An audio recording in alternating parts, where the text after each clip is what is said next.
आज black and white की शुरुआत हम एक तारीख से करना चाहते हैं और वो तारीख है 3 जनवरी 2014।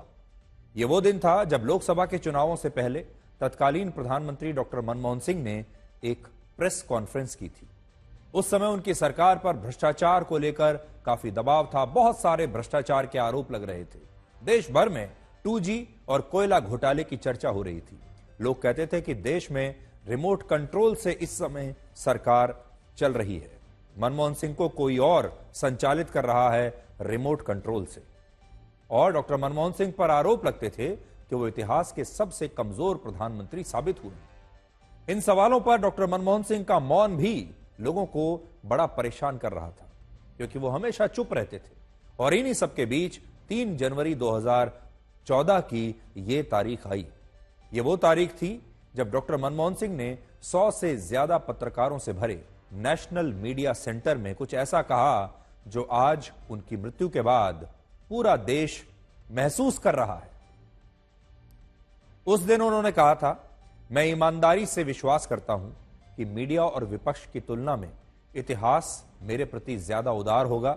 और आज ऐसा लगता है कि यह बात सच साबित हो रही है। उस दिन डॉक्टर मनमोहन सिंह ने क्या कहा था, उनकी इच्छा क्या थी, जरा आप सुनिए। I honestly believe that history will be kinder to me than the contemporary media or the or for that matter the opposition parties in parliament. वो मानते थे कि विपक्षी पार्टियां तो उनके साथ उदार नहीं रही और रहेंगी भी क्यों, क्योंकि वो विपक्षी पार्टियां हैं। उन्हें लगता था कि मीडिया भी उनके साथ उदार नहीं रहा, मीडिया ने भी उनके साथ इंसाफ नहीं किया। लेकिन वो ये चाहते थे, उनकी इच्छा थी कि इतिहास उनके साथ ज्यादा उदार रहे और इतिहास उनके प्रति नर्म रहे। और आज वर्ष 2024 में लगभग 10 साल के बाद जब डॉक्टर मनमोहन सिंह हमारे बीच नहीं है, तब इतिहास उनके प्रति उदारता और दयालुता से भरा हुआ है। जैसा वो चाहते थे वैसा ही हुआ। आज देश तमाम विवेचनाओं को किनारे रखकर डॉक्टर मनमोहन सिंह के प्रति अपना आभार जताना चाहता है। आज पूरा देश, भारत के लोग उनके प्रति उदार हैं, उनके प्रति नर्म हैं, उन्हें मिस कर रहे हैं। यह आभार वर्ष 1991 के आर्थिक उदारीकरण के लिए है, देश को सूचना और शिक्षा का अधिकार देने के लिए है, रोजगार गारंटी के लिए मनरेगा जैसी योजना को लागू करने के लिए है, पहचान के लिए हर नागरिक को उसका अपना आधार कार्ड देने के लिए है। और यह आभार डॉक्टर मनमोहन सिंह के उन योगदानों के लिए भी है जिनका श्रेय जीते जी उन्हें कभी नहीं मिला और उन्होंने इस श्रेय को लेने की कोशिश भी नहीं की। डॉक्टर मनमोहन सिंह की इतनी आलोचना और विवेचना इसीलिए हुई क्योंकि उन्हें राजनीति नहीं आती थी। उन्हें अर्थशास्त्र के समीकरण समझ आते थे, अर्थशास्त्र के सारे फॉर्मूले उन्हें पता थे, लेकिन राजनीति के फॉर्मूलों के बारे में उन्हें जानकारी नहीं थी। राजनीति के फॉर्मूलों में वो उलझ जाते थे और यही कारण था कि 10 वर्षों तक भारत के प्रधानमंत्री रहने के बाद भी उन्हें एक्सीडेंटल प्राइम मिनिस्टर ही कहा गया, यानी एक ऐसा व्यक्ति जो गलती से, एक दुर्घटना उसे माना जाए, दुर्घटनावश वो प्रधानमंत्री बन गए। ये भी अपने आप में किसी का कितना बड़ा अपमान है जब उनके बारे में, उनके नाम के साथ यह लगा दिया जाए कि वो एक एक्सीडेंटल प्राइम मिनिस्टर है, यानी उनका प्रधानमंत्री बनना एक दुर्घटना थी। डॉक्टर मनमोहन सिंह दुनिया के उन चुनिंदा अर्थशास्त्रियों में से एक थे जिन्होंने अर्थव्यवस्था के विज्ञान को लोकतंत्र के नजरिए से देखा, आम जनता के नजरिए से देखा। यह देखा कि अर्थशास्त्र के ये कठिन फॉर्मूलों से आम जनता के जीवन को सरल और बेहतर कैसे बनाया जा सकता है। वो कहते थे कि किसी भी बड़े देश की सबसे बड़ी संपत्ति उस देश की जनता होती है और राजनीति में आपको कभी नहीं भूलना चाहिए कि लोग हमेशा पहले आते हैं। डॉक्टर मनमोहन सिंह को उनके जीवन में कुछ भी विरासत में नहीं मिला। उनका जीवन उस पौधे के जैसा था जिसके आसपास सिर्फ कांटे ही कांटे होते हैं। वर्ष 1932 में उनका जन्म अविभाजित भारत के संयुक्त पंजाब में हुआ और वो इलाका अब पाकिस्तान में है। वहां उनके गांव में ना तो बिजली थी, ना पानी था और ना ही कोई स्कूल था। इन विपरीत परिस्थितियों में भी डॉक्टर मनमोहन सिंह मीलों चलकर एक दूसरे कस्बे में पढ़ने के लिए जाया करते थे। इसलिए आज जो बच्चे ये कहते हैं हमारे देश के कि हमारे पास सुविधाएं नहीं है, हम पढ़ नहीं पाते, हमें सुविधाएं चाहिए, हमें लैपटॉप चाहिए, हमें स्मार्टफोन चाहिए और भी बहुत सारी चीजें चाहिए, जब ये सब चीजें हो जाएंगी तब हम पढ़ेंगे। आज उन्हें डॉक्टर मनमोहन सिंह के बचपन से प्रेरणा लेनी चाहिए कि उन्होंने कैसे अपनी पढ़ाई की। वर्ष 1947 में जब भारत का विभाजन हुआ और जब भारत आजाद हुआ, तब उनका परिवार पाकिस्तान से भारत आ गया और अमृतसर में उनके जीवन की एक नई शुरुआत हुई। इसके कई वर्षों के बाद उन्होंने लंदन की कैम्ब्रिज यूनिवर्सिटी और ऑक्सफोर्ड यूनिवर्सिटी से पढ़ाई की, जिससे उन्हें वहां डॉक्टरेट की उपाधि मिली और यहीं से वो मनमोहन सिंह से डॉक्टर मनमोहन सिंह बन गए। शुरुआत में वो दिल्ली स्कूल ऑफ इकोनॉमिक्स में एक प्रोफेसर की नौकरी करते थे, लेकिन इसके बाद वो वित्त मंत्रालय में मुख्य आर्थिक सलाहकार, फिर रिजर्व बैंक ऑफ इंडिया के गवर्नर बने, फिर वित्त मंत्री बने और फिर एक दिन देश के प्रधानमंत्री बन गए। और यह सफर उनके लिए बिल्कुल आसान नहीं था। कभी उन्हें जोकर कहा गया तो कभी उन्हें कठपुतली कहा गया, लेकिन डॉक्टर मनमोहन सिंह ने अपनी हर चुनौती का जवाब धैर्य, विनम्रता और शालीनता से दिया और वो कभी भी विचलित नहीं हुए। उनका अपमान तो बहुत लोगों ने किया, लेकिन उन्होंने किसी का अपमान नहीं किया और यही कारण है कि तमाम आलोचनाओं के बावजूद आज देश उन्हें नमन कर रहा है और कह रहा है कि उनके एक एक योगदान को हमेशा याद रखा जाएगा।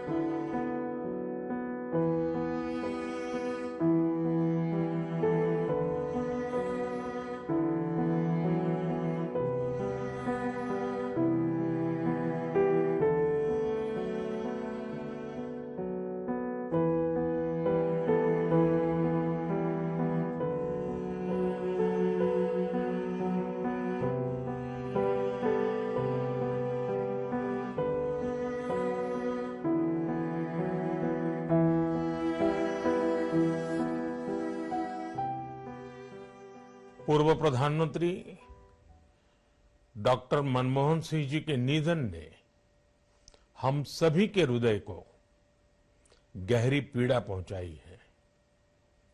उनका जाना एक राष्ट्र के रूप में भी हमारे लिए बहुत बड़ी क्षति है। विभाजन के उस दौर में बहुत कुछ खोकर भारत आना और यहां जीवन के हर क्षेत्र में उपलब्धियां हासिल करना, ये सामान्य बात नहीं है। अभावों और संघर्षों से ऊपर उठकर कैसे ऊंचाइयों को हासिल किया जा सकता है, उनका जीवन ये सीख भावी पीढ़ी को देता रहेगा। डॉक्टर मनमोहन सिंह की आखिरी इच्छा यह थी कि वो स्वयं अपनी कहानी को अपनी आत्मकथा के रूप में लिखकर लोगों तक पहुंचाएं, लेकिन उनकी इच्छा कभी पूरी नहीं हो पाई और उनकी खामोशी को कभी शब्द नहीं मिले। डॉक्टर मनमोहन सिंह के पास बताने के लिए बहुत सारी बातें थी, लेकिन वो अपने दौर में सिर्फ इतना ही कह पाए कि हजारों जवाबों से अच्छी है मेरी खामोशी, न जाने कितने सवालों की इसने आबरू रखी है। Ladies and gentlemen, it has been my general practice not to respond to motivated criticism directed personally at me. My general attitude has been हजारों जवाबों से अच्छी है मेरी खामोशी, न जाने कितने सवालों की आबरू रखी। डॉक्टर मनमोहन सिंह उन तमाम लोगों के लिए एक नसीहत छोड़कर गए हैं, अपना एक जवाब छोड़कर गए हैं जो ये सोचते हैं कि जितना जोर से बोलेंगे, जितना ऊंचे स्वर में बोलेंगे, उनकी बात उतनी ही सुनी जाएगी। जितने बड़े बड़े आरोप लगाएंगे, जितने बड़े बड़े बोल बोलेंगे, जितनी बड़ी बड़ी बातें करेंगे, उनका असर उतना ही ज्यादा होगा। आज डॉक्टर मनमोहन सिंह ये बताकर गए हैं कि अगर आप चुप रहते हैं, खामोश रहते हैं तो कई बार ये चुप्पी भी हजारों शब्दों से ज्यादा असरदार होती है और ये चुप्पी कई बार बहुत शोर मचा सकती है। डॉक्टर मनमोहन सिंह का यह बयान कोयला और 2G घोटाले के उन आरोपों पर आया था जो उस समय के संचार मंत्री ए राजा पर लग रहे थे और डॉक्टर मनमोहन सिंह ए राजा को अपनी सरकार में मंत्री बनाने के खिलाफ थे क्योंकि उन पर भ्रष्टाचार के आरोप लगे। ये बात उनके मीडिया सलाहकार रहे संजय बारू ने अपनी पुस्तक द एक्सीडेंटल प्राइम मिनिस्टर में तो लिखी, लेकिन डॉक्टर मनमोहन सिंह ने खुद कभी इन बातों पर अपनी चुप्पी नहीं तोड़ी। इसलिए कोई नहीं जानता कि उन 10 वर्षों में डॉक्टर मनमोहन सिंह कितनी बार किस मनोस्थिति से गुजरे, कितनी बार वो दुखी हुए, कितनी बार वो इस्तीफा देना चाहते थे, कितनी बार उन्हें लगा कि शायद उन्हें अपने सिद्धांतों को छोड़ना पड़ेगा। कोई नहीं जानता क्योंकि ये सारे राज आज डॉक्टर मनमोहन सिंह के साथ ही चले गए और उन्होंने अपनी चुप्पी कभी नहीं तोड़ी। डॉक्टर मनमोहन सिंह से हमारी आज की युवा पीढ़ी क्या सीख सकती है? पहली और सबसे बड़ी सीख यह है कि 10 वर्षों तक प्रधानमंत्री रहते हुए भी उन्होंने अपनी विनम्रता नहीं छोड़ी और वो अपने आप को मिडिल क्लास का एक साधारण आदमी ही समझते रहे और वो अक्सर इस बात को कहते थे कि मेरी असली कार प्रधानमंत्री की सरकारी BMW कार नहीं बल्कि मेरी पुरानी मारुति 800 कार ही है, जिसकी तस्वीरें आज आपकी स्क्रीन पर हैं। डॉक्टर मनमोहन सिंह की मारुति 800 कार और जीवन भर उन्होंने इस कार को ही अपनी असली कार माना। दूसरी बात, उन्होंने कभी भी किसी उपलब्धि का श्रेय खुद नहीं लिया। ना तो उन्होंने 1991 के आर्थिक उदारीकरण का श्रेय लिया, ना 2006 में अमेरिका के साथ हुई न्यूक्लियर डील का श्रेय लिया, ना 2009 के लोकसभा चुनाव में कांग्रेस को मिली दोबारा जीत का श्रेय लिया। देखिए, उनकी सरकार दोबारा चुनकर आई, इसका श्रेय भी उन्होंने खुद कभी नहीं लिया। 2009 में कांग्रेस को डॉक्टर मनमोहन सिंह के पहले कार्यकाल के बाद पिछली बार से 61 लोकसभा सीटें ज्यादा मिली थी। इसके बावजूद उन्होंने कभी खुद इसका श्रेय नहीं लिया, कभी नहीं कहा कि यह मेरी वजह से हुआ है। जब अखबारों का एक वर्ग यह दिखा रहा था कि राहुल गांधी ने प्रधानमंत्री डॉक्टर मनमोहन सिंह को मनरेगा का दायरा 500 गांवों में और बढ़ाने का आइडिया दिया है, तब भी वो चुप रहे और उन्होंने कहीं यह नहीं कहा कि इस योजना का श्रेय उन्हें मिलना चाहिए। तीसरी बात, उन्होंने खामोशी से अपनी मर्यादा को बनाए रखा। अपनी सख्त आलोचनाओं के बीच भी उन्होंने कभी अपनी चुप्पी नहीं तोड़ी। लोगों ने उनके बारे में न जाने क्या क्या कहा, आरोप लगाए, मजाक उड़ाया, लेकिन डॉक्टर मनमोहन सिंह हमेशा चुप रहे। लोगों ने उनका अपमान तक किया, लेकिन उन्होंने पलटकर कभी किसी का अपमान नहीं किया। चौथी बात, उन्होंने बताया कि शिक्षा और ज्ञान सबसे बड़ी ताकत है। एक अर्थशास्त्री के तौर पर उन्होंने अपने अनुभव और ज्ञान का पूरा फायदा इस देश और इस देश के लोगों को दिलाया। और मैं थोड़ी देर में आपको बताऊंगा कि आज आप जीवन का जो आनंद ले रहे हैं, कैसे उन्हीं की एक नीति का कमाल है। पांचवी बात, यूपीए सरकार में अलग अलग विचारधारा की 15 पार्टियां थीं, लेकिन डॉक्टर मनमोहन सिंह का इनमें से किसी भी पार्टी से कोई मतभेद नहीं हुआ और उन्होंने सबके तालमेल के साथ 10 वर्षों तक गठबंधन की सरकार चलाई। छठी बात, अर्थव्यवस्था को लेकर वो बहुत दूरदर्शी थे, जिसका भारत को आज तक लाभ मिल रहा है। इसलिए राजनीति में और प्रशासन में हमेशा दूरदर्शी होना चाहिए, हमेशा लॉन्ग टर्म की जो पॉलिसी है उस पर काम करना चाहिए और मनमोहन सिंह जो हैं वो दूरदर्शी थे। सातवीं बात, डॉक्टर मनमोहन सिंह ने यह सिखाया कि जीवन में हमेशा सीखते रहना चाहिए। वो अपने पूरे जीवन में एक छात्र की तरह बने रहे, एक छात्र की तरह रहे। वो पहले अर्थशास्त्री बने, फिर कॉलेज के प्रोफेसर बने, फिर रिजर्व बैंक ऑफ इंडिया के गवर्नर बने, फिर प्रधानमंत्री के आर्थिक सलाहकार बने, फिर वित्त मंत्री बने और फिर आखिर में प्रधानमंत्री बने। यानी जीवन के हर दौर में वो सीख कर आगे बढ़ते रहे। हर दौर में चुनौतियां अलग थीं, जिम्मेदारियां अलग थीं, सीख अलग थी, लेकिन उन्होंने सीखना कभी नहीं छोड़ा। इसलिए आपको भी जीवन भर छात्र बने रहना चाहिए। आठवीं बात, सिद्धांत और उसूल सबसे बड़े होते हैं और डॉक्टर मनमोहन सिंह ने जीवन भर अपनी ईमानदारी के सिद्धांत को कभी नहीं छोड़ा और उनके आसपास जरूर लोगों के ऊपर भ्रष्टाचार के आरोप लगे, लेकिन उन पर निजी तौर पर कभी कोई आरोप नहीं लगा। और आखिरी सीख यह है कि किसी भी अपमान को खुद पर हावी कभी ना होने दें। अपमान तो उनके बहुत हुए, लोगों ने मजाक बहुत उड़ाया, लेकिन उन्होंने तब भी अपनी चुप्पी को तोड़ा नहीं। वर्ष 2013 में जब दागी प्रतिनिधियों को लेकर डॉक्टर मनमोहन सिंह की सरकार एक अध्यादेश लाई, तब राहुल गांधी ने उस अध्यादेश को फाड़ कर फेंक दिया, या यह कहा कि मैं अगर होता तो इसे फाड़ कर फेंक देता। इस घटना से डॉक्टर मनमोहन सिंह आहत जरूर हुए, लेकिन उन्होंने अपने अपमान के घूंट को बिना किसी अहंकार के पी लिया। ऐसा ही उन्होंने वर्ष 1985 में भी किया था। उस समय राजीव गांधी देश के प्रधानमंत्री थे, डॉक्टर मनमोहन सिंह योजना आयोग के उपाध्यक्ष थे, और जब उन्होंने एक बैठक में राजीव गांधी को पंचवर्षीय योजना के लिए एक नीति के बारे में बताया जो गांवों पर केंद्रित थी, तो राजीव गांधी ने उन्हें और उनकी टीम को जोकर कह दिया। लेकिन डॉक्टर मनमोहन सिंह ने इस अपमान के बाद भी अपना धैर्य नहीं खोया, इस अपमान को भी वो पी गए। और इस बात का जिक्र पूर्व केंद्रीय गृह सचिव सीजी सोमैया की आत्मकथा में है, जिसका एक अंश मैं आज आपके लिए लाया हूं। वो क्या कहते हैं आपको बताता हूं।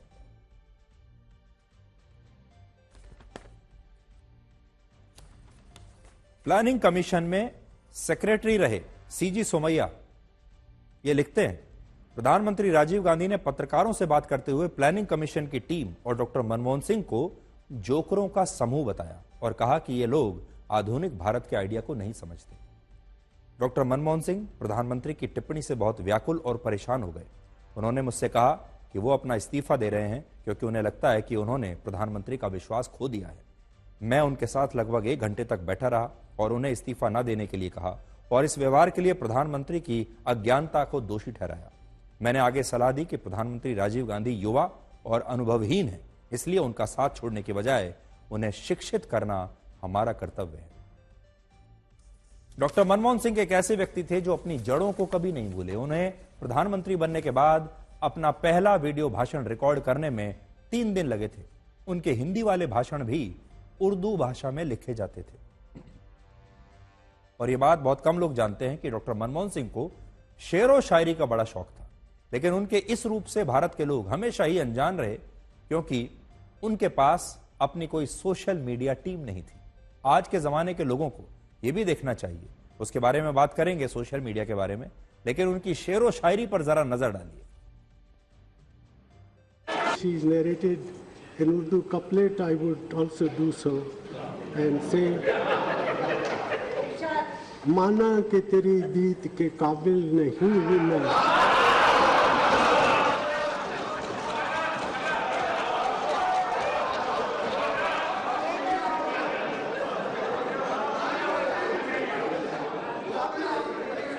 माना कि तेरी दीद के काबिल नहीं हूं मैं, तू मेरा शौक तो देख, मेरा इंतजार देख।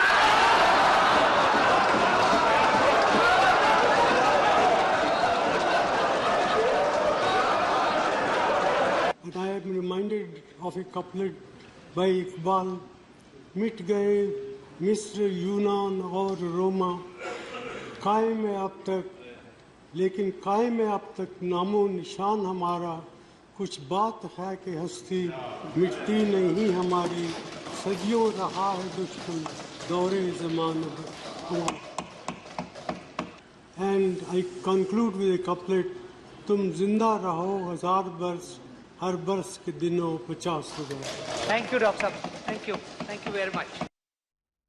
डॉक्टर मनमोहन सिंह ने अपनी छवि को कभी चमकाने की कोशिश नहीं की, अपनी ब्रांडिंग नहीं की, अपनी मार्केटिंग नहीं की। सोचिए अगर डॉक्टर मनमोहन सिंह के पास एक लंबी चौड़ी सोशल मीडिया की टीम होती, सोशल मीडिया पर और मीडिया में पीआर करने के लिए अलग से लोग होते, तो उनकी शेर व शायरी वाले इन वीडियोस को देखकर कोई कैसे ये कहता कि डॉक्टर मनमोहन सिंह चुप रहते थे और मौन रहना ही पसंद करते थे। वो बोलते थे, लेकिन यह बात कभी मीडिया में आई नहीं। और आप सोचिए doctor Manmohan Singh social media पर नहीं थे, वो सोशल मीडिया पर कुछ नहीं लिखते थे, ना अपने विचार लिखते थे, ना अपने वीडियोस डालते थे, ना अपनी तस्वीरें डालते थे। आज के जमाने में अगर आप देखेंगे, छोटे से छोटा और बड़े से बड़ा नेता सोशल मीडिया पर कितना सक्रिय रहता है, लेकिन वो सोशल मीडिया पर नहीं थे। उनके पास आईटी सेल का समर्थन नहीं था। वो रिटायर होने के बाद इंटरव्यू लगातार नहीं देते थे, उन्होंने कोई इंटरव्यू नहीं दिया, इंटरव्यू देने के शौकीन नहीं थे, उन्हें टीवी पर आने का शौक नहीं था, उन्हें सोशल मीडिया में वीडियोस डालने का शौक नहीं था, और उनके पास ना कोई आईटी सेल था और ना ही अपना विज्ञापन करने के लिए, अपनी मार्केटिंग करने के लिए अपनी कोई सोशल मीडिया की टीम थी। लेकिन फिर भी अपनी खामोशी से ही वो बहुत कुछ ऐसा कह गए जो देश को बहुत कुछ सिखाता है। कांग्रेस के अध्यक्ष मल्लिकार्जुन खड़गे ने प्रधानमंत्री मोदी को आज एक चिट्ठी लिखी है जिसमें अपील की गई है कि डॉक्टर मनमोहन सिंह का अंतिम संस्कार ऐसे स्थान पर हो जहां बाद में उनका स्मारक बन सके। जबकि अब से कुछ देर पहले गृह मंत्रालय ने अपने बयान में कहा कि डॉक्टर मनमोहन सिंह का अंतिम संस्कार कल दिल्ली में राजघाट के पास निगम बोध घाट पर ही होगा। इस तरह का नेता बिरले ही मिल सकता है जिस पर कोई आरोप नहीं लगा हो, कुछ नहीं लगा। मंत्रिमंडल में मैं उन्हीं के मंत्रिमंडल में मंत्री था, उनके नेतृत्व में, और उनका बहुत बड़ा सहयोग हमको मिला जब हम रेल मंत्री थे। उनका निधन का समाचार सुन करके गहरा हाथ लगा है। उनका तरीका ही अलग था, वो जानकारी ले लेते, ये बात ऐसी ऐसी चल रही है, आपका क्या मतलब है बताओ, ये आपको इसके अंदर ये नहीं किए तो कैसा लगेगा, ऐसा पूछते थे। ये करना चाहिए, ये करने से लोगों को अच्छा पसंद आएगा, ये भी बोलते थे। उसकी वजह से वो काम जो है बहुत आसानी से हो गया। प्रधानमंत्री बनने से पहले 1991 में उन्होंने जो हमारी अर्थव्यवस्था बिगड़ चुकी थी, चरमरा गई थी, उस वक्त उसको नई दिशा दी, उसमें काम किया और बिल्कुल एक जैसे और देशों की हालात हो गई है, आपने जगह जगह देखा है, ऐसी को बचा के देश को आगे बढ़ाया। वो उनका 91 था। लेकिन प्रधानमंत्री के समय तो उन्होंने शायद कोई ऐसी क्षेत्र छोड़ा ही नहीं हो जहां उनकी छाप नहीं पड़ी। मैं जब यूनाइटेड नेशंस में काम कर रहा था जिनेवा में, वो साउथ कमीशन का अध्यक्ष था, बहुत बढ़िया आदमी। और उसके बाद जब वो प्रधानमंत्री बने, हमारा संपर्क तो काफ़ी नज़दीक था और उन्होंने ही मुझे, सोनिया गांधी जी के साथ उन्होंने मुझे राजनीति में ले आए थे, तो इसलिए मुझे बहुत दुख है कि वो चले गए। उसके अलावा मैं कहूँगा कि वो हमारे देश की अर्थव्यवस्था को बिल्कुल सुरक्षित रखे, और जब पूरा दुनिया में बहुत तकलीफ हो रहे थे, भारत मनमोहन सिंह जी के नेतृत्व के कारण अच्छा रहा। वो सहज रूप से मुस्कुरा के सुनते थे और रिस्पॉन्ड नहीं करते थे, लेकिन उनकी खामोशी कमजोरी नहीं थी और हमेशा पार्लियामेंट के अंदर या देश में कभी भी राजनीतिक घटनाक्रम हुआ, उन्होंने अपना संयम नहीं खोया। कभी उनके चेहरे पर मैंने शिकंज या गुस्सा नहीं देखा। ये बहुत बड़ी काबिलियत थी उस इंसान की कि वो पेशेंट रहकर कैसे अपना पूरा काम करते थे और तमाम चुनौतियों का मुस्कुरा के सामना किया। मैं अपनी तरफ से, अपनी जमात की तरफ से, अपने ख़ानदान की तरफ से उन्हें श्रद्धांजलि पेश करता हूँ। ऐसा समझता हूँ इकबाल का ये शेर बहुत सही है, निगाह बुलंद, नज़र परसोज है रख्त सफ़र मेरे कारवां के लिए। ऐसे लोग बहुत कम पैदा होते हैं और वही जो काम करते हैं उन्हीं के बारे में क्रिटिसिज्म होता है। और अल्लाह से मांगता हूँ कि उनके घर वालों को, उनकी बेगम को, उनके बच्चों को शांति दे। वो एक भारत का एक पहला वज़ीर आज़म था, प्रधानमंत्री था, जिसने मार्जिनलाइज कम्युनिटीज़ और ख़ास तौर से मुसलमानों को अपलिफ्ट करने के लिए, उनको हक दिलाने के लिए उन्होंने बहुत कोशिशें की और उनके इंतकाल से यकीनन हमारे वतन अज़ीज़ ने अपने एक ख़ास सपूत को खोया है। मैं तमाम मुल्क जो आज गम में शामिल है, गम में है, मैं उसमें शामिल हूँ। एक ऐसा नेता और एक ऐसा अधिकारी और एक ऐसे प्रधानमंत्री जहां जानकारी के साथ साथ अर्थशास्त्री भी थे। उनके बारे में जो कहा गया कि कम बोलते थे, कम बोलना और जिस तरह के उन्होंने फैसले लिए हैं, वो फैसले आज बता रहे हैं कि कितनी सूझबूझ के साथ उन्होंने उस समय वो फैसले लिए थे। देश को उन्होंने हर क्षेत्र में बहुत बड़े पैमाने पर बदलाव लाने के फैसले लिए हैं। पूरा देश आज दुखी भी है और उनके पुराने भाषण से लेकर के पुरानी चीजों को याद कर रहा है। देश के एक अच्छे प्रधानमंत्री के रूप में हमेशा वो याद किए जाएंगे। चाहे वो मनरेगा की बात हो, चाहे वो फ्री राशन की बात हो, जिसका जिक्र आज जो इस वक्त की सरकार है, जिसका वो क्रेडिट लेते हैं, जिसका वो कहते हैं कि हमने किया, सारे डॉक्टर मनमोहन सिंह के, they were all doctor Manmohan Singh ideas जिनको इम्प्लीमेंट किया गया। और इस मुल्क का जो मिडिल क्लास है, जो पुअर था, बिलो पॉवर्टी लाइन को ऊपर लाके मिडिल क्लास का उन्होंने एक्सपेंशन किया, जिसकी वजह से मुल्क जिंदा है, जिसकी वजह से मुल्क चलता है। मगर सबसे अच्छी बात मुझे डॉक्टर मनमोहन सिंह की ये थी कि वो बोलते बहुत कम थे मगर करते बहुत ज्यादा थे।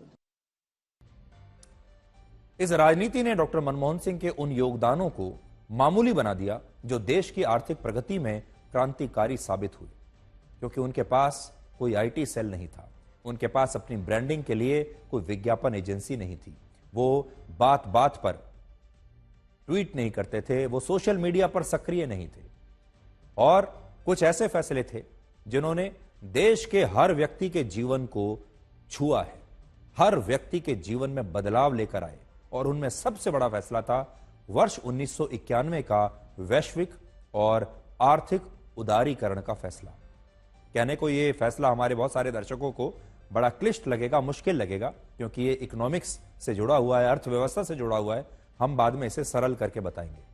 ये वही फैसला है जिसने भारत के लोगों को असल में पहली बार ईज ऑफ लिविंग की ताकत दी, सरलता से जीवन जीने की ताकत दी, और हमारे देश से लाइसेंस राज को हमेशा के लिए समाप्त कर दिया। वर्ष 1991 में जब डॉक्टर मनमोहन सिंह भारत के वित्त मंत्री बने, तब देश एक बहुत बड़े आर्थिक संकट से घिरा हुआ था।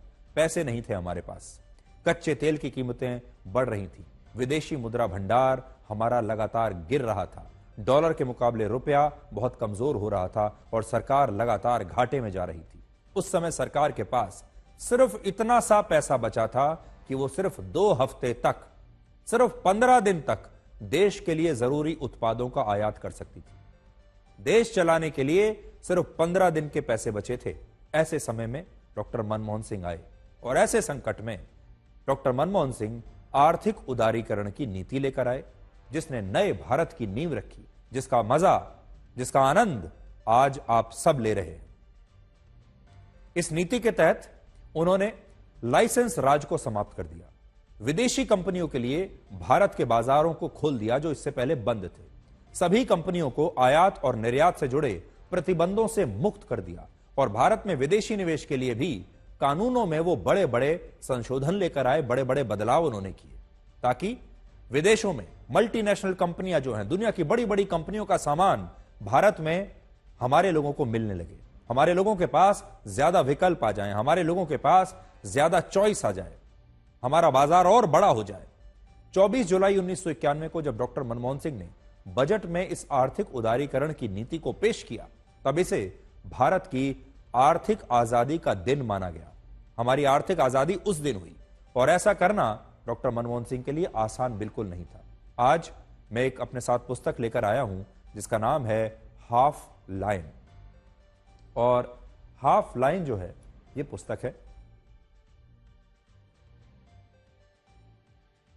इस पुस्तक के पेज नंबर 113 पर लिखा है कि जब डॉक्टर मनमोहन सिंह ने इस फैसले के बारे में तत्कालीन प्रधानमंत्री पीवी नरसिम्हा राव को बताया तो वो हैरान हो गए थे। उन्होंने डॉक्टर मनमोहन सिंह से कहा कि क्या वो ये सब करने के लिए उन्हें सरकार में लाए हैं। काफी समझाने के बाद जब पीवी नरसिम्हा राव भारत से लाइसेंस राज को खत्म करने के लिए तैयार हुए, तब उन्होंने डॉक्टर मनमोहन सिंह से कहा कि अगर यह फैसला सही साबित हुआ तो इसका श्रेय उन दोनों को मिलेगा, श्रेय सब लेंगे, लेकिन अगर यह पॉलिसी फेल हो गई तो इसकी जिम्मेदारी सिर्फ और सिर्फ डॉक्टर मनमोहन सिंह को लेनी होगी, और मैं आपको आपके पद से हटा दूंगा, और पीवी नरसिम्हा राव इसकी जिम्मेदारी नहीं लेंगे। यह बात सुनकर डॉक्टर मनमोहन सिंह एक बार भी विचलित नहीं हुए, और उन्होंने इस शर्त को मान लिया। इस किताब में लिखा है, डॉक्टर प्रधानमंत्री पीवी नरसिम्हा राव ने डॉक्टर मनमोहन सिंह को वित्त मंत्री बनने का ऑफर दिया। मनमोहन सिंह ने उनसे कहा कि मैं इसे तभी स्वीकार करूंगा जब मुझे आपका पूरा समर्थन मिले।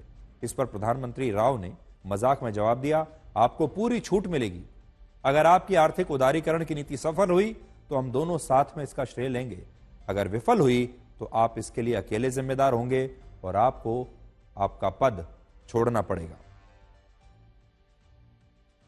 अंग्रेजी में है ये किताब, इसमें लिखा है if it fails you will have to go, यानी अगर आपकी नीति फेल हो गई तो आपको जाना पड़ेगा। इससे पता चलता है कि डॉक्टर मनमोहन सिंह ने कभी भी वाहवाही बटोरने के लिए, श्रेय लेने के लिए कोई काम नहीं किया। जब भारत को सबसे बड़े आर्थिक सुधारों की आवश्यकता थी तब उन्होंने अपना पूरा करियर दांव पर लगा दिया और पीवी नरसिम्हा राव से कहा कि अगर ये नीति फेल हो गई तो इसकी जिम्मेदारी वो अकेले लेंगे। हालांकि ऐसा हुआ नहीं और इस फैसले ने भारत की आर्थिक प्रगति के रास्तों को हमेशा के लिए खोल दिया। भारत का जीडीपी ग्रोथ रेट 3% से 7% पर आ गया। भारत का विदेशी मुद्रा भंडार और विदेशी निवेश बढ़ते चले गए। भारत में दुनिया की बड़ी बड़ी कंपनियां आकर अपना सामान और सेवाएं बेचने लगी। आज अगर आप अपनी पसंद की कोई गाड़ी या कोई उत्पाद बाजार से खरीद पा रहे हैं तो इसके पीछे डॉक्टर मनमोहन सिंह की वही दूरदर्शी सोच थी। हालांकि डॉक्टर मनमोहन सिंह के लिए उनके जीवन का कोई भी दौर आसान नहीं था। वर्ष 1991 में जब उन्होंने देश को उसके सबसे बड़े आर्थिक संकट से बाहर निकाला तब उन पर भी कई गंभीर आरोप लगे थे। वर्ष 1992 में शेयर मार्केट को लेकर एक बहुत बड़ा घोटाला हुआ जो हर्षद मेहता ने किया था। इसे हर्षद मेहता स्कैम भी कहा जाता है, जिस पर हाल ही में एक वेब सीरीज भी बनी थी। आरोप था कि हर्षद मेहता ने उस समय के प्रधानमंत्री पीवी नरसिम्हा राव और वित्त मंत्री डॉक्टर मनमोहन सिंह के साथ मिलकर शेयर मार्केट में घोटाला किया और इनमें भी डॉक्टर मनमोहन सिंह की जो बेटी बैंक में काम करती हैं, उन्होंने हर्षद मेहता की मदद की है। इन आरोपों पर उस समय डॉक्टर मनमोहन सिंह ने कहा था उनकी 3 बेटियां हैं, तीनों में से एक भी बेटी बैंकिंग सेक्टर में नौकरी नहीं करती। ये सारे आरोप झूठे हैं। बहुत कम लोग इस बात को जानते हैं कि डॉक्टर मनमोहन सिंह ने अपने राजनीतिक जीवन में सिर्फ एक बार लोकसभा का चुनाव लड़ा और वो इसमें भी हार गए थे। मनमोहन सिंह की किस्मत भी डॉक्टर बी.आर. अंबेडकर जैसी ही थी। Doctor B R. अंबेडकर भी देश के लिए इतना सब करने के बाद भी कभी लोकसभा का चुनाव नहीं जीत पाए और डॉक्टर मनमोहन सिंह भी लोकसभा से कभी नहीं जीत पाए। ये चुनाव उन्होंने वर्ष 1999 में दक्षिण दिल्ली लोकसभा सीट से लड़ा, जहां बीजेपी के नेता विजय कुमार मल्होत्रा ने उन्हें 30,000 वोटों से हरा दिया था। इस हार के बाद डॉक्टर मनमोहन सिंह को यह लगने लगा कि अब उनका राजनीतिक करियर ज्यादा प्रभावी नहीं होगा, लेकिन तभी कांग्रेस ने उन्हें अटल बिहारी वाजपेयी की सरकार में राज्यसभा में विपक्ष का नेता बना दिया और डॉक्टर मनमोहन सिंह कांग्रेस में गांधी परिवार के और ज्यादा करीब आ गए। हालांकि इसके बाद भी डॉक्टर मनमोहन सिंह ने कभी यह कल्पना नहीं की कि वो इस देश के प्रधानमंत्री बन सकते हैं, लेकिन 2004 में ऐसा ही हुआ, जिसके कारण उन्हें द एक्सीडेंटल प्राइम मिनिस्टर कहा गया। यूपीए सरकार में विदेश मंत्री रहे नटवर सिंह ने एक पुस्तक लिखी जिसका नाम है one life is not enough. इसके मुताबिक राहुल गांधी के विरोध पर सोनिया गांधी ने प्रधानमंत्री बनने से इनकार कर दिया था और अपनी जगह डॉक्टर मनमोहन सिंह को प्रधानमंत्री बनाया था। इस घटना से उस समय के राष्ट्रपति डॉक्टर एपीजे अब्दुल कलाम भी काफी स्तब्ध रह गए थे। उनकी एक पुस्तक में लिखा है कि राष्ट्रपति भवन ने सोनिया गांधी को अगला प्रधानमंत्री मानकर उन्हें सरकार बनाने का न्योता देने के लिए एक पत्र तैयार कर लिया था, लेकिन बाद में जब सोनिया गांधी ने राष्ट्रपति से मिलकर उन्हें बताया कि प्रधानमंत्री वो नहीं बल्कि मनमोहन सिंह बनेंगे, तो इसके बाद राष्ट्रपति भवन को इस पत्र में बदलाव करना पड़ा और पत्र जो है वो नए नाम से यानी डॉक्टर मनमोहन सिंह के नाम से दोबारा से बनकर आया। डॉक्टर मनमोहन सिंह इतने काबिल और पढ़े लिखे नेता थे कि उनका प्रधानमंत्री बनना भारत के लिए गर्व की बात थी और कांग्रेस भी यही कहती थी कि उसने डॉक्टर मनमोहन सिंह की योग्यता देखकर ही उन्हें प्रधानमंत्री बनने का अवसर दिया। लेकिन अमेरिका के पूर्व राष्ट्रपति बराक ओबामा इसके बारे में कुछ और ही सोचते थे। वर्ष 2020 में उन्होंने एक पुस्तक लिखी जिसका नाम था अ प्रॉमिस्ड लैंड और इसके पेज नंबर 741 पर उन्होंने लिखा कि सोनिया गांधी ने डॉक्टर मनमोहन सिंह को इसलिए प्रधानमंत्री बनाया क्योंकि उस समय 71 वर्ष के डॉक्टर मनमोहन सिंह से उनके 40 साल के पुत्र राहुल गांधी की राजनीति को कोई खतरा नहीं था, क्योंकि डॉक्टर मनमोहन सिंह का राष्ट्रीय राजनीति में कोई आधार नहीं था और लोग भी उनके बारे में बहुत कम जानते थे। यानी डॉक्टर मनमोहन सिंह से राहुल गांधी को कोई खतरा नहीं था, इसलिए डॉक्टर मनमोहन सिंह को लाया गया था, ऐसा इसमें लिखा है। मनमोहन सिंह मूल रूप से अपनी लोकप्रियता के कारण प्रधानमंत्री नहीं बने। वास्तव में उन्हें यह पद सोनिया गांधी की बदौलत मिला, जो पूर्व प्रधानमंत्री राजीव गांधी की पत्नी और कांग्रेस पार्टी की प्रमुख थी। ये बराक ओबामा लिख रहे हैं। एक से अधिक राजनीतिक जानकारों का मानना था कि सोनिया गांधी ने मनमोहन सिंह को इसलिए चुना क्योंकि वो एक बुजुर्ग सिख नेता थे, उनका कोई राष्ट्रीय राजनीतिक आधार नहीं था और वो सोनिया गांधी के 40 वर्षीय बेटे राहुल गांधी के लिए कोई खतरा नहीं थे, जिन्हें वो कांग्रेस पार्टी की कमान संभालने के लिए तैयार कर रही थी। वर्ष 2010 में जब G20 के शिखर सम्मेलन में बराक ओबामा और डॉक्टर मनमोहन सिंह की मुलाकात हुई, तब ओबामा ने उनके लिए यह भी कहा कि जब डॉक्टर मनमोहन सिंह बोलते हैं तो पूरी दुनिया ध्यान से सुनती है। I said before, and I continue to believe that the extraordinary leadership that Prime Minister Singh has provided, not just to India, but to the world, has helped us navigate through some very difficult times. And I can tell you that here at the G20, when the Prime Minister speaks, people listen, particularly because of his deep knowledge. तो Barack Obama ने अपनी किताब में यह तो लिखा कि doctor Manmohan Singh को कुछ खास कारणों से चुना गया था, और सबसे बड़ा कारण था कि उनसे किसी को भी कोई राजनीतिक खतरा नहीं था। लेकिन खुद बराक ओबामा ने यह भी कहा कि डॉक्टर मनमोहन सिंह बहुत काबिल थे, और जब उनके जैसा कोई व्यक्ति बोलता है तो पूरी दुनिया सुनती है। आज पूरे देश को यह भी समझना होगा कि डॉक्टर मनमोहन सिंह की जिंदगी आसान नहीं थी। मनमोहन सिंह बनना आसान नहीं था। लोगों को दिखाई देता था कि वो इस देश के प्रधानमंत्री हैं, लेकिन उनकी कुछ हदें भी थी। एक बाउंड्री उनके चारों तरफ बना दी गई थी और उन्हें उसी बाउंड्री के अंदर रहना था।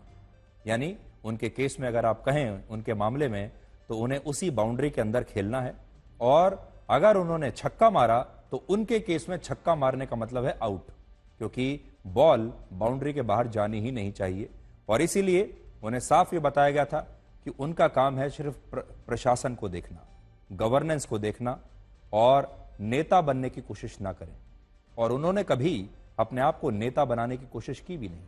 उन्होंने सिर्फ अपने आप को प्रशासन तक सीमित रखा, नीतियां बनाने तक सीमित रखा, नीतियों को कैसे लागू करना है उस तक सीमित रखा। एक अर्थशास्त्री के तौर पर उनका अनुभव क्या कहता है उसका पूरा उन्होंने प्रयोग किया।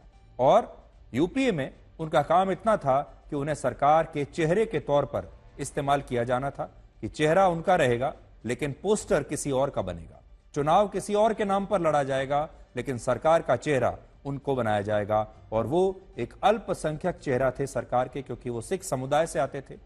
तो ये जो बात है ये सरकार को, राजनीति को सूट करती थी, और हमेशा उनसे ये उम्मीद की गई कि उनका जो व्यवहार है वो एक सरकारी अफसर की तरह का व्यवहार होना चाहिए, जिसमें सरकारी अफसर को वही काम करना है जो उससे कहा जाए, और वो पलटकर सवाल नहीं पूछेगा। और ये सारे काम डॉक्टर मनमोहन सिंह ने किए, बखूबी किए, लेकिन देश के लिए भी साथ साथ काम करते चले गए। तो सोचिए, एक ऐसे प्रधानमंत्री का दर्द जो काम तो सारे कर रहा है, नीतियां सारी बना रहा है, लेकिन श्रेय उनमें से किसी का नहीं मिलेगा। पोस्टर पर उनका चेहरा नहीं छपेगा, चुनाव उनके नाम पर नहीं लड़ा जाएगा। जब सरकार चुनाव जीतकर दूसरी बार बनती है तब भी श्रेय उन्हें नहीं दिया जाएगा, लेकिन तब भी उन्हें उसी खुशी के साथ, उसी तत्परता के साथ, उसी परिश्रम के साथ लगातार काम करते रहना है। और उन्होंने 10 साल तक अपनी इन्हीं हदों के अंदर रहते हुए खामोशी के साथ यह काम किया। लेकिन आज आपको 1991 का वो दौर मैं फिर से याद दिलाना चाहता हूं। 1991 से पहले हमारे देश में लाइसेंस राज था। अगर आप गाड़ी खरीदने के लिए जाएंगे तो देश में सिर्फ 2 या 3 गाड़ियों की कंपनी थी, आपको सिर्फ वही खरीदना पड़ेगा। इस देश में एक बजाज का स्कूटर खरीदने के लिए वर्षों तक इंतजार करना पड़ता था, और अगर आपको एक स्कूटर मिल गया तो बाद में वो बाजार में ब्लैक में बिकता था। यानी ब्लैक मार्केटिंग एक बहुत बड़ी समस्या थी हमारे देश की, क्योंकि किसी भी चीज को आप समय पर ले नहीं सकते थे। हर चीज में वेटिंग लाइन थी, वेटिंग लिस्ट में हर चीज होती थी। तो जब वो आती थी तो वो ब्लैक में बाजार में बिक जाया करती थी, चाहे वो गाड़ी हो, चाहे वो स्कूटर हो, चाहे वो गैस का सिलेंडर हो, चाहे वो फोन का कनेक्शन हो। गैस का सिलेंडर लेने के लिए वर्षों तक इंतजार करना पड़ता था, अपने विधायक या एमपी की चिट्ठी लगानी पड़ती थी। एक फोन का कनेक्शन लेने के लिए, लैंडलाइन का फोन का कनेक्शन लेने के लिए वर्षों तक इंतजार करना पड़ता था, क्योंकि और कोई विकल्प नहीं था। लाइसेंस राज था। सरकार जिसे चाहे स्कूटर बनाने का लाइसेंस देती थी, जिसे चाहे नहीं देती थी। जिसे चाहे गाड़ी बनाने का लाइसेंस मिलेगा, जिसे चाहे नहीं मिलेगा। सब कुछ सरकार की मर्जी पर है। और लाइसेंस इतने कम लोगों को मिलता था कि पूरे बाजार में उनका एक छत्र राज होता था। आप या तो एम्बेसडर कार खरीदिए या प्रीमियर पद्मिनी कार खरीदिए, इसके अलावा आपके पास कोई विकल्प नहीं है। वो जितना चाहे पैसा आपसे मांग सकता है। आपको सिर्फ MTNL से ही फोन लेना पड़ेगा, बाकी कोई प्राइवेट प्लेयर है नहीं। और जब उन्होंने ये उदारीकरण किया, उसके बाद आज आप अपनी जिंदगी में देखिए, आज आप अगर किसी फोन का, अपने मोबाइल फोन का सिम कार्ड लेना चाहें तो कंपनियों की लाइन लगी होगी आपके घर के बाहर, जो आपको अपना सिम कार्ड बेचना चाहती हैं आकर्षक योजनाओं के साथ। अगर आज आप कार खरीदना चाहें तो आपके पास 15, 20, 25 विकल्प होंगे। सारी गाड़ियों के लोग, बेचने वाले आपके घर के बाहर लाइन लगाकर खड़े हो जाएंगे कि हमारी गाड़ी खरीद लीजिए, उतने ही पैसे में मैं आपको और ज्यादा अच्छे फीचर्स दूंगा। यानी बाजार में ये जो प्रतियोगिता आई, जिससे प्रोडक्ट और बेहतर हुआ, जिससे ग्राहकों को फायदा हुआ, कम पैसे में अच्छी चीजें मिलने लगी, क्योंकि बाजार में कंपटीशन बढ़ गया। ये डॉक्टर मनमोहन सिंह की वजह से हुआ, क्योंकि उन्होंने ये तय किया कि दुनिया भर में जो विदेशी कंपनियां हैं उन्हें भारत में आने का मौका मिलना चाहिए, उनका सामान भारत के लोगों तक पहुंचना चाहिए, क्योंकि भारत के लोग जब पैसा खर्च करें तो उन्हें दुनिया की बेहतरीन चीज मिलनी चाहिए भारत में ही। और आज आप घर बैठे दुनिया का कोई भी ब्रांड, कोई भी चीज खरीद सकते हैं, दुनिया की कोई भी बेहतरीन गाड़ी यहां पर खरीद सकते हैं, दुनिया का बेहतरीन जूता, कपड़ा, इलेक्ट्रॉनिक का सामान, टीवी आप यहां पर बैठकर खरीद सकते हैं। लेकिन मैं आपको मेरे अनुभव से बता सकता हूं, मैं उस युग से आता हूं जो 1991 से पहले का है। उस समय अगर आप टीवी खरीदने के लिए जाएंगे तो आपको 2 या 3 कंपनियों के अलावा कोई टीवी नहीं मिलेगा। फोन लेने के लिए जाएंगे तो सिर्फ एक कंपनी का फोन लेना पड़ेगा, उसमें भी वर्षों तक इंतजार। स्कूटर सिर्फ 2 कंपनियां, गाड़ी खरीदने जाएंगे सिर्फ 2 कंपनियां, जूते खरीदने के लिए जाएंगे तो वो भी भारतीय कंपनियां, 2-3 कंपनियों के अलावा कोई विकल्प नहीं है। जबकि जब ये उदारीकरण हुआ, उससे कम पैसे में दुनिया के बेहतरीन प्रोडक्ट्स इस दुनिया में आने लगे। आज आप जो चाहे मोबाइल फोन खरीद लीजिए, जो चाहे सिम कार्ड खरीद लीजिए, जो चाहे जूता खरीद लीजिए। ये सब कुछ प्रधानमंत्री डॉक्टर मनमोहन सिंह की बदौलत हुआ, जब वो वित्त मंत्री बनकर 1991 में आए थे।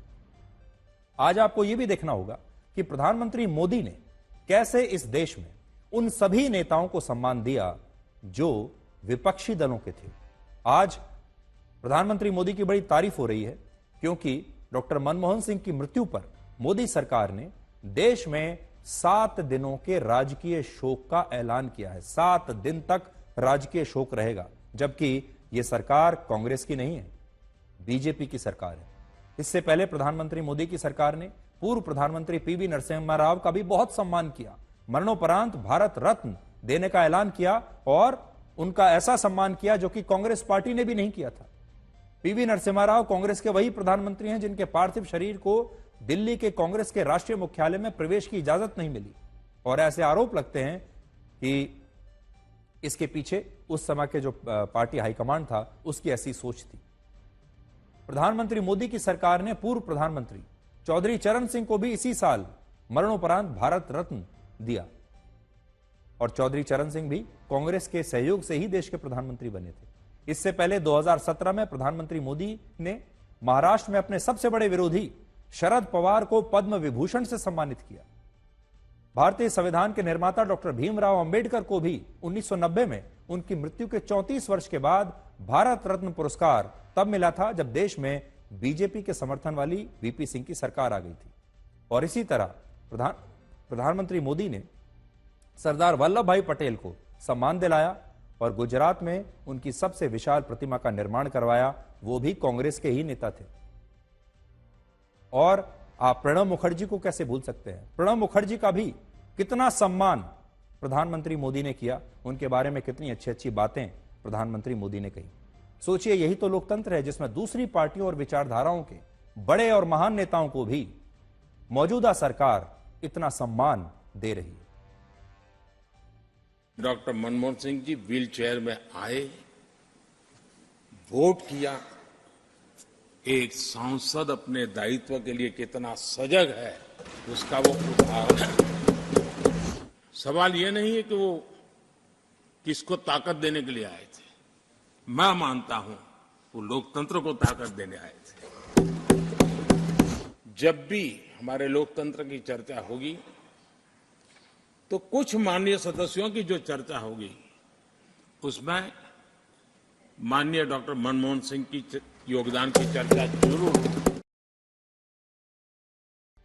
आज हम आपको यह बताना चाहेंगे कि सोशल मीडिया पर खुश और सफल नजर आने वाले लोग क्या वाकई में खुश हैं या फिर सोशल मीडिया खुश दिखने की एक झूठी रेस बनकर रह गया है। मशहूर आरजे और सोशल मीडिया इन्फ्लुएंसर सिमरन सिंह 25 दिसंबर की रात को गुरुग्राम में उन्होंने आत्महत्या कर ली। ये 25 साल की लड़की जम्मू की रहने वाली थी। पिछले कुछ दिनों से वो रेडियो जॉकी की जॉब छोड़कर आजकल फ्रीलांसिंग कर रही थी और गुरुग्राम में एक फ्लैट में रहती थी और अपने वीडियोस अक्सर बनाकर इंस्टाग्राम पर डालती थी। अपने फॉलोअर्स के बीच जम्मू की धड़कन के नाम से वो मशहूर थी। आरजे सिमरन ने अपना आखिरी पोस्ट 13 दिसंबर को किया था, जिसमें वो एक बीच पर डांस कर रही हैं और उसके साथ कैप्शन में लिखा है, कभी ना खत्म होने वाली हंसी, और अपने गाउन के साथ समुद्र तट पर एक लड़की इस वीडियो में बेहद खुश दिख रही है। जब आप ये वीडियो देखेंगे तो आपको लगेगा कि इस लड़की को आखिर क्या दुख हो सकता है, इस लड़की को क्या परेशानी हो सकती है, कितनी खुश दिखाई दे रही है। सोशल मीडिया पर सक्रिय आज का युवा वर्ग चाहता है कि उसके लाखों फॉलोअर्स हों, मिलियंस में व्यूज और लाइक्स मिलें, देश विदेश में घूमना फिरना चले, और 25 साल की उम्र में सिमरन के पास ये सब कुछ था, जिसे आजकल लोग सफलता कहते हैं और खुश रहने की सबसे बड़ी वजह मानते हैं। उनके इंस्टाग्राम पर 7 लाख के आसपास फॉलोअर्स थे। इसलिए इस बात पर कोई विश्वास नहीं कर पा रहा कि सोशल मीडिया पर इतनी खुश और सफल नजर आने वाली, इतनी कॉन्फिडेंट और स्ट्रांग लड़की इस तरह आत्महत्या कर सकती है। उसने ना तो किसी को कुछ बताया और ना ही कोई सुइसाइड नोट छोड़ा है। जो लड़की अपनी हर बात, हर एक्टिविटी को लेकर फोटो या वीडियो बनाती थी, सोशल मीडिया पर डालती थी, उसे जिंदगी में क्या परेशानी हो सकती थी? और अगर थी, आप देखिए उसके सारे वीडियोस हमने देखे, किसी भी वीडियो में उसने कभी अपनी निराशा को नहीं बताया, अपनी किसी परेशानी के बारे में कहीं जिक्र तक नहीं किया। हर वीडियो में वो सिर्फ ये बता रही है कि वो कितनी खुश है और वो कितनी सफल है। लेकिन आज सच यही है कि ये रील्स की दुनिया रियल दुनिया से बहुत अलग है। यहां जो दिखता है वो अक्सर होता नहीं। एक इंसान हमेशा चाहता है कि वो खुश रहे, लेकिन आज खुशी किसी के जीवन में नहीं है। लोग खुश नहीं हैं, इसलिए लोग खुश हों या ना हों, लेकिन खुश दिखने की कोशिश जरूर करते हैं। सोशल मीडिया पर एक रेस चल रही है, कौन ज्यादा खुश है, कौन ज्यादा सफल है, कौन ज्यादा बेहतर दिखता है, और बस वो पर्दे और कैमरे के पीछे के अंधेरे को छुपाकर एक खुश रहने वाले किरदार की भूमिका लोग निभाते चले जाते हैं। इसलिए आज आप सबके लिए सोचने की जरूरत है कि हमारे देश में खुश रहने की एक रेस चल रही है, बेहतर दिखने की, सफल दिखने की एक रेस चल रही है। लेकिन इस रेस के पीछे एक अंधकार है और वो अंधकार किसी को दिखाई नहीं देता, और जब दिखाई देता है तब तक बहुत देर हो चुकी होती है। अपनी कहानी ऐसे लिखें कि जब वो खत्म हो तो लोग तालियां बजाते बजाते रोने लगें।